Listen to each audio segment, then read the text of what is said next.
until about T-minus 4 minutes, a lot of stuff starts going down. T-minus 3 minutes, closing out the propellant load, so you're finishing out the liquid oxygen load and the liquid fuel load.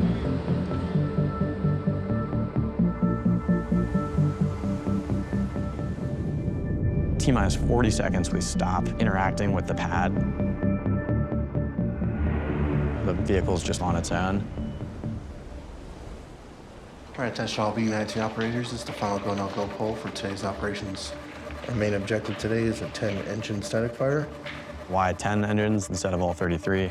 This is the first V3 booster down at the pad right now, so there's a lot of stuff that can go wrong. And if we do have a bad day, it limits the scope of the issues that we can have.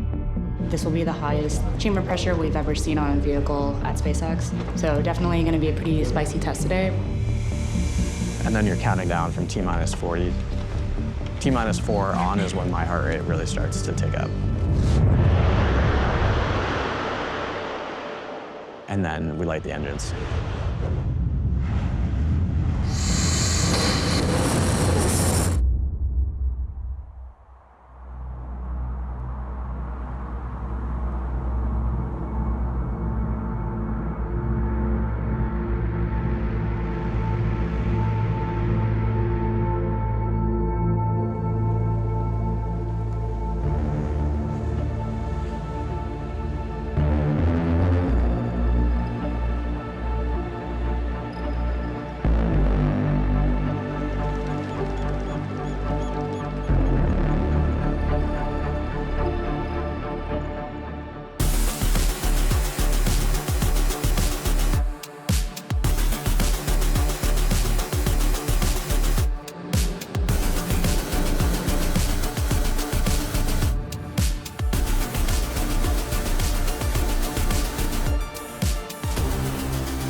We are in Starfactory, and this is an almost 1 million square foot facility that we've built to enable that production of both ship and booster.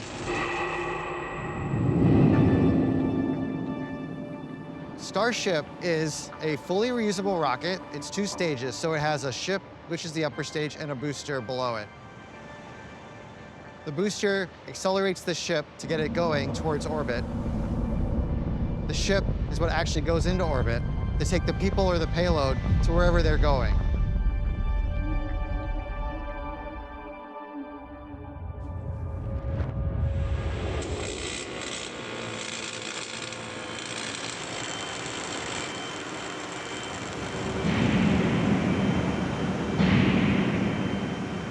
The sound of progress. The rivet guns and the sledgehammers. Less sledgehammers than there used to be.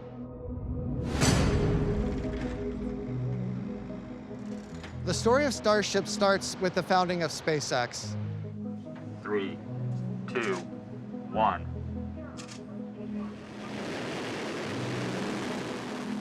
Rather than starting with the vehicle that Elon envisioned needing to get people to the moon and Mars, he thought it would basically bankrupt the company. It wouldn't be possible. So you have to bite it off in small pieces.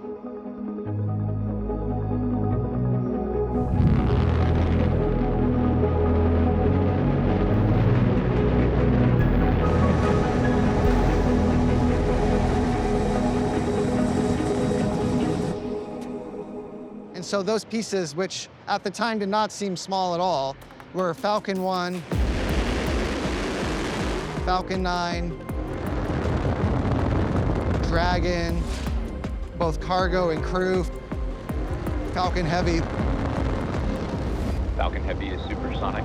These were the building blocks that let us cut our teeth on learning how to do rockets. Not the way the aerospace industry had been doing it, but the way we needed to do it to end up here where we are today working on Starship.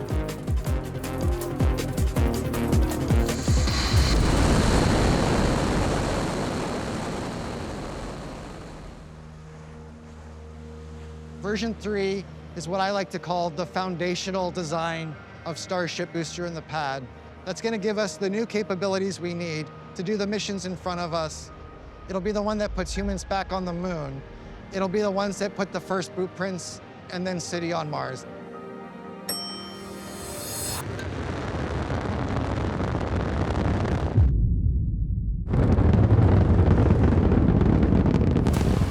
Starship is giant, and that scale is not an accident. It's not to win some Guinness World Record prize, which we did for both the ship and the tower.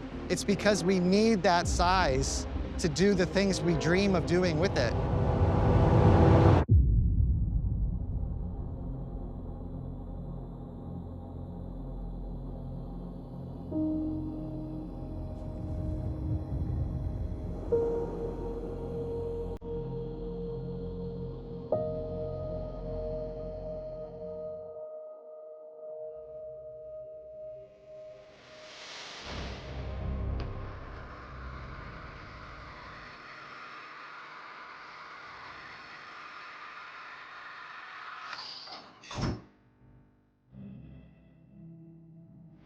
Ship 39 is the first V3 rocket. This rocket is unlike anything anybody's ever done before. Version 3 is basically a clean sheet design of the ship. We essentially took a bunch of lessons from version 1 and version 2, and we took a step back and said, what were the things that were really problematic, either from a performance perspective or from a reliability perspective on the previous rockets? And then we directly addressed those with a variety of new designs. It can go up to orbit, it can stay on orbit for 48 hours, it can meet up with other ships, and it can do propellant transfers, which is really the core technology that you need to unlock Starship. Once you unlock that capability, the whole solar system is on your doorstep. And right now what we're doing is we're actually going through checkouts. So we're actually kind of bringing the rocket to life.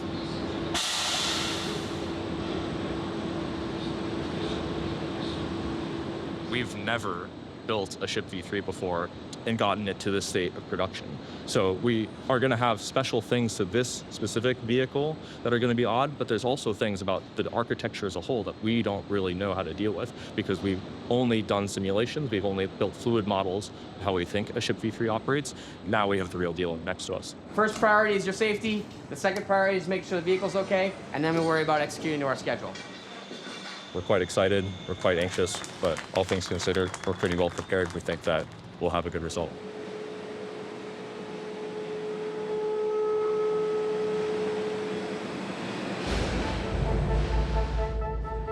We intentionally started Starship with the ship portion because it was so novel. We have done a reusable booster before with Falcon 9, and so it's at least a little bit better tread ground. I will say, I think the booster turned out to be a lot harder than we gave it credit for.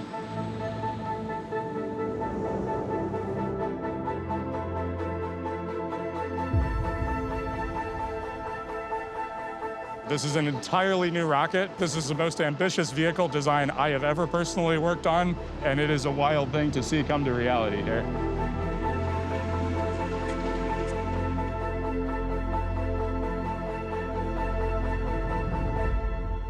The version 1 flight test campaign really exemplifies the rapid integrated test style that we do in SpaceX engineering. It took us 5 flights from our first attempt, from flight 1 to flight 5, to successfully catch a booster, which was honestly mind-blowing. Flight 1 was able to get off the pad successfully. It proved that we could get this full system together, and we learned a lot from the eventual failure of the vehicle in that flight.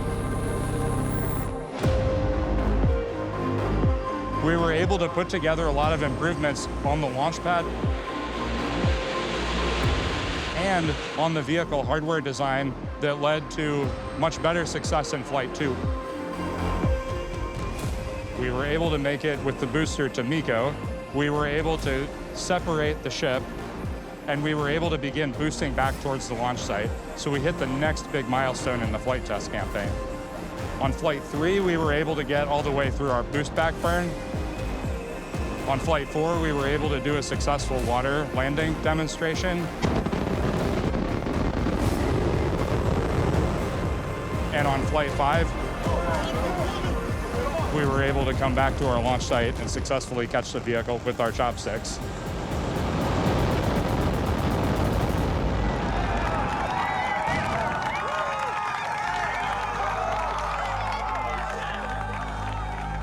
to be able to go fly that and have complete mission success at that point of we got the payload to orbit and we landed that rocket was incredible. I'm getting goosebumps talking about it now.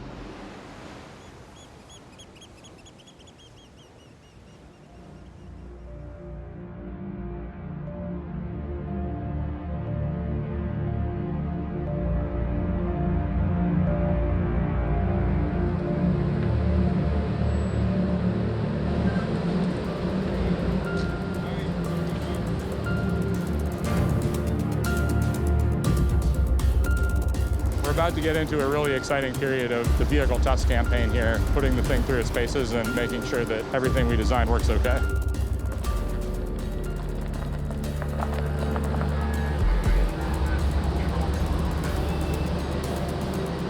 Want to stop about right here?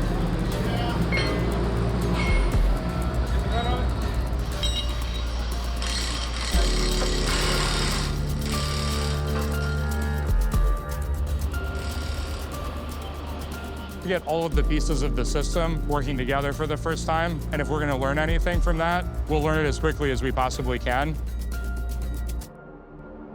Booster 19 is actually the second of the version 3 boosters that we've built. Booster 18 came before it. We had an unfortunate anomaly during our first test campaign of the Booster 18 vehicle. This is the first version 3 booster that we've built, so this is Booster 18. This is really awesome because it's going to be our first full vehicle level operation and test with a version 3 vehicle. So the whole team's very excited about this. Sure hope it works.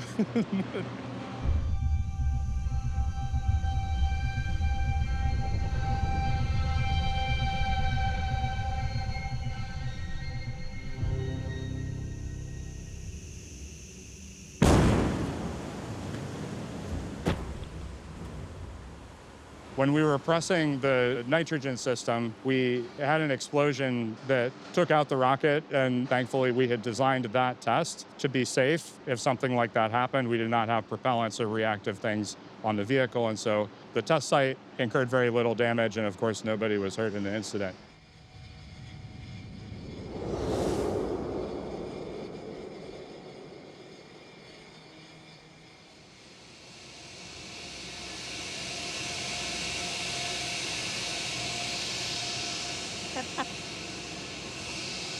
Yeah, as part of testing, this is loud, so you learn to not be super skittish as you're walking around. So we have our booster here on site. We're going to be performing a cryoproof. It's actually a really long day, so it's nominally planned to be a 12-hour overall prop load and offload. It's just a ton of propellant that we're putting on the vehicle, and we do a bunch of test cases throughout the whole day. So it's a long one.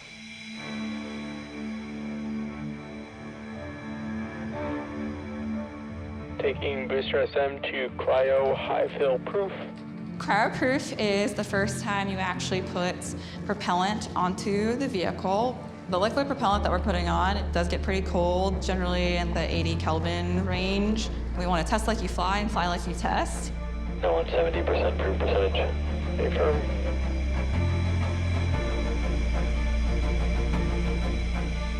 And fuel interface is fully cryo now.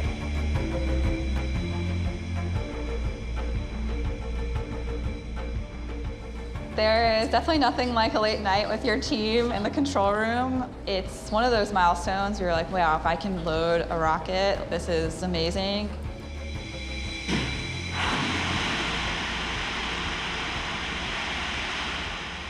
The FHT looks pretty stable.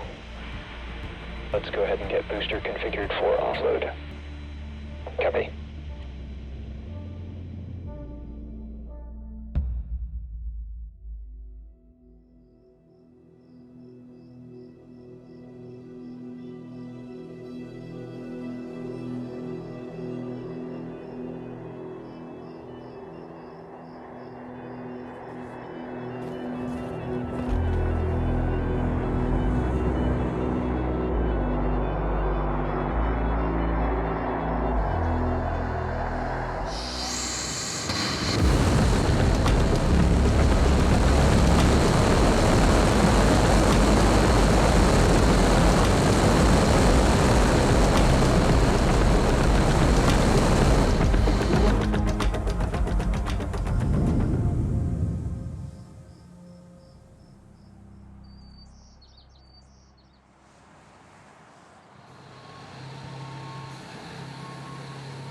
This is a Raptor 3.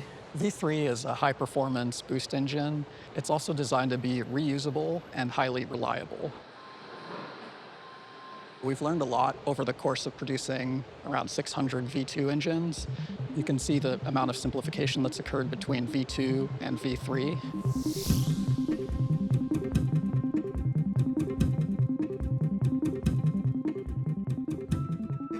The level of integration is really unique for rocket engine. That comes from a lot of work among many engineers to consolidate the hardware. The effect of that is that it's actually a higher reliability design. So fewer parts is cheaper, faster to build. So that allows us to make a lighter vehicle, to make a more reliable vehicle, to overall just build a better rocket.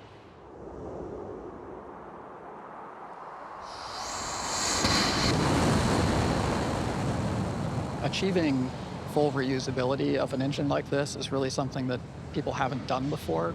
The goal is to get the engine to behave in a similar way to the engines on commercial airplanes. Frequently in interactions with people outside of SpaceX, the perception is that things far beyond what have ever been done before are impossible.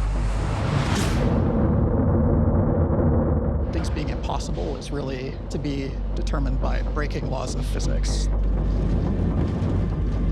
We are not breaking laws of physics, we're just trying to leverage them as effectively as we can.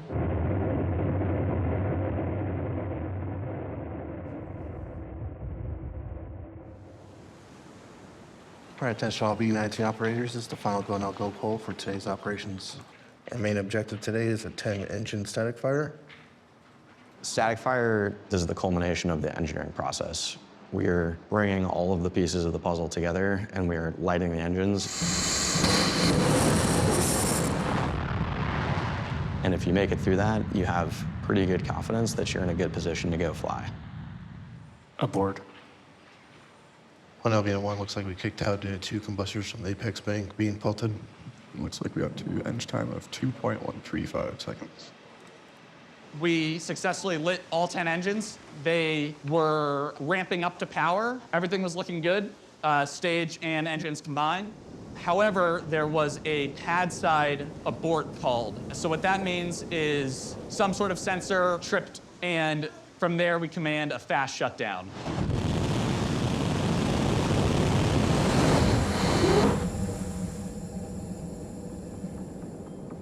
It was a hard one, and especially since we had to drop all the engines afterwards, and thankfully 10 of them were salvageable, which is good. We saw some data right after static fire that showed about half the engines had what looked like mechanical damage, basically as a result of the really fast shutdown. So we brought the booster back to Mega Bay. We then decided to remove all 10 engines from the booster so that we could troubleshoot and understand what's going on those 10 while still making progress on B-19 by backfilling engines from B-20.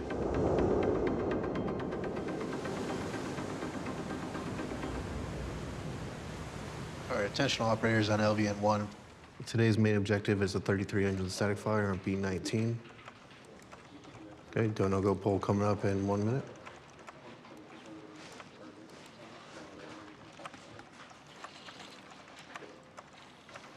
So we're doing our static fire today with all 33 engines. This is the final go no go poll for today's operations. Flight software. Go. AY. Go. Raptor. Go. Stage. Go. CE. Go. GC2. Go. GC1. Go. FC1. Go.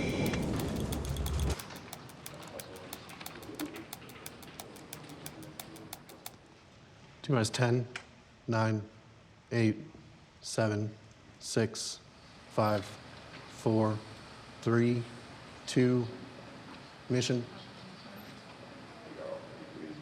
Wow.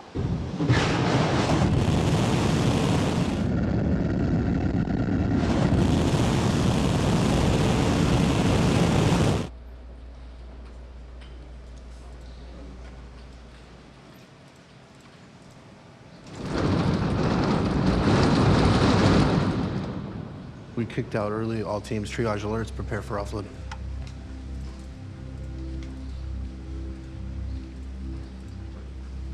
Today we aborted our second attempt of the B-19 full count static fire. We actually had another pad abort on the diverter. We made it through engine startup and then ultimately lost some of our sensors on one of the ramp manifolds. It basically said that the manifold pressure was lower than we believed that it probably was, and it kicked us out at T plus 1.88 seconds. It's just tough because there are some things that are hard to test ahead of time. So the diverter, you can test as much as you want, but you can't obviously test for what theoretical vibe and environment you're going to see when the engines are turned on. Anytime that you walk into an operation where you want to turn on 33 of these enormously powerful engines and get them all to work together and walk away from it in one piece, that is a win.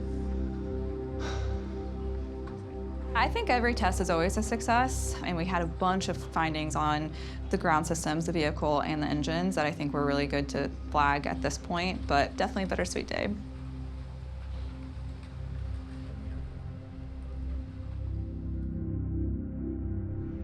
We have this saying called "only the paranoid survive." The idea behind it is that there's an enormous amount of information and data that's coming to you, and if you can use that wisely, you can usually use that to figure out where things are going to go wrong in the future. And almost every time that we fail something or have something go awry, there were clues in previous data and previous operations that if you had known what to look for and had been good enough and paranoid enough to do so, could have found it there.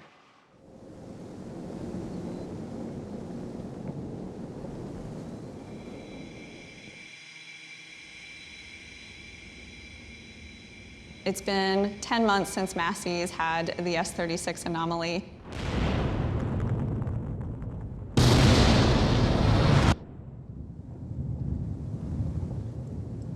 Ship 36 was a tough one. We had a CPV explode, and it not only took out the rocket, but it took out a lot of the test site infrastructure over at Massey's. How do we go make sure if we have an anomaly again, the pad can take a beating and still survive? Losing a rocket is one thing. We've got a production line for rockets, and we can go make more. Losing the physical infrastructure of the launch pad or the test site is very difficult because you need to go repair that over a period of many months before you can get back into testing.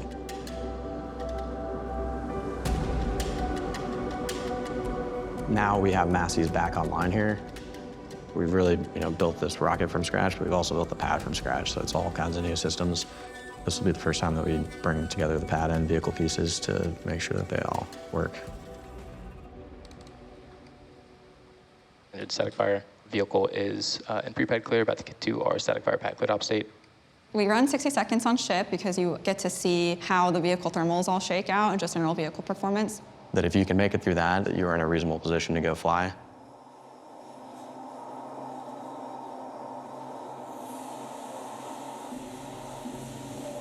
Start up.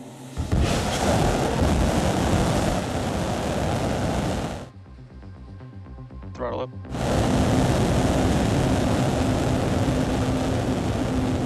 Plus 10. The journey of SpaceX is a journey to give humans access to the solar system and beyond, which is really the goal for Starship. Plus 20. The impact that this rocket is going to have on the world, I don't think most people can really comprehend the change it's going to have. Plus 30. This is such a wild ride. The highs are high, the lows are low as we really work to get to ultimately launching people, which is going to be amazing. Plus 40. It is not impossible just because it's far beyond what has been done before. We've proved that time and time again. Plus 50.